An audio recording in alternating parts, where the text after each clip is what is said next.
CPM party జిల్లా committee సభ్యులు. నా పేరు ముకుంద. ఓజిల మండలంలో కొందా గ్రామంలో కొంతమంది గిరిజనులు ఒక 25 కుటుంబాలు జీవనం సాగిస్తున్నారు. వారికి బతుకు జీవనం ఎటువంటి విధానాలు లేవు. కూలి పనికి పోదామంటే కూలి పనులు లేక, ఉపాధి హామీ 100 రోజులు పని చేసుకొని, మిగిలిన రోజులు పాసి పని చేసుకొని, లేని రోజులు పస్తులు ఉండాల్సిన పరిస్థితి ఏర్పడుతుంది. ఆ గిరిజనులు అక్కడ సర్వే నెంబర్ 1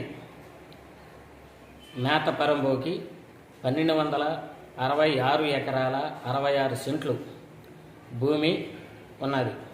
ఆ భూమిలో కొంతమంది పెత్తందారులు, భూస్వాములు ఆక్రమించుకొని సాగు చేసుకుంటున్నప్పటికీ వీళ్ళు గిరిజనులు వాళ్ళు కూడా కొంత ఆక్రమించుకొని మనకు పొలం లేదు సాగు చేసుకుందామని భూమిలోకి చెట్టు పుట్ట కొట్టడానికి పోతే ఎంఆర్ఓ, ఫారెస్ట్ ఆఫీసర్లు అందరూ వచ్చి అడ్డుకోవడం, వాళ్ళ భయప్రాంతాలకు గురి చేస్తున్నారు. అందువల్ల వాళ్ళు పాపం ఎంఆర్ఓ ఆఫీసు చుట్టూ 2-3 సంవత్సరాల నుంచి తిరుగుతూనే ఉన్నారు, మాకు భూములు ఏర్పాటు చేయండి అని. అదేవిధంగా పెత్తందారులు ఆక్రమించుకునేటప్పుడు, భూస్వాములు ఆక్రమించుకునేటప్పుడు ఈ ఎంఆర్ఓలకు కానీ ఈ ఫారెస్ట్ ఆఫీసర్లకు కానీ కనబడడం లేదని మేము సిపిఎంగా మేము అడుగుతున్నాము.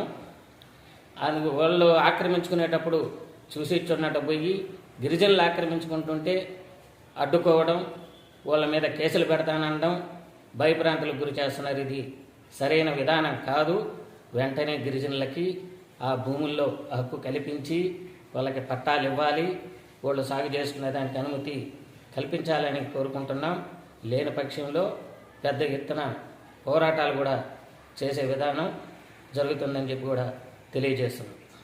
రాజపాలెం గిరిజన వాసులమి మా పేరు వెంకటాద్రి.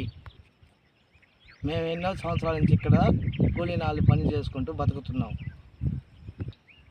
మా చుట్టుపక్కలంతా ఉండే భూముల్ని, అడవి భూముల్ని అందరూ అడ్డగించుకొని భూమి సాగుబడి చేసుకుంటున్నారు. ఎన్నో సంవత్సరాల నుంచి ఇక్కడ బతుకుతున్నాం, కానీ కాస్త పోస్తా భూములు కూడా మాకేం లేవు సార్. ఇంకా మేము కూలీనాలు చేసుకుంటూనే బతుకుతున్నాం సార్. భూమి అనే మాటే లేదు సార్ మాకంటే. మేము ఇక్కడ 23 సంవత్సరాల నుంచి ఉన్నాము. మాకు ఇంతవరకు భూములు ఏమి ఇవ్వలేదు. చెరువుకి ఆ పక్క వాళ్ళు వేరే వాళ్ళు అడిగించుకున్నారు. మేము ఈ పక్క అడిగించుకుంటుంటే ఎంఆర్ఓ, ఫారెస్ట్ వాళ్ళందరూ వచ్చి అడిగించుకుంటున్నారు. మమ్మల్ని భూముల్లోకి దిగనివ్వడం లేదు.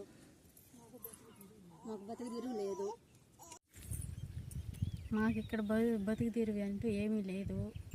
మా బతుకు తీరు వచ్చేసి మేము పని చేసుకునేది వచ్చేసి కలిగి పొల్లు, ఈత పొల్లు, పాల పొల్లు ఇలాంటివి కోసి అమ్ముకోవాలి. లేదంటే ఆ పనులు ఏమీ లేకపోతే పాసి పని చేసుకొని మేము బతుక్కోవాలి. మాకు ఏ ఆధారం లేదు. ఉన్నది వచ్చి మాకు భూమి ఒకటే, మాకు ఆక్రమించే వాళ్ళు, మాకు చేసే వాళ్ళు ఎవరూ లేరు.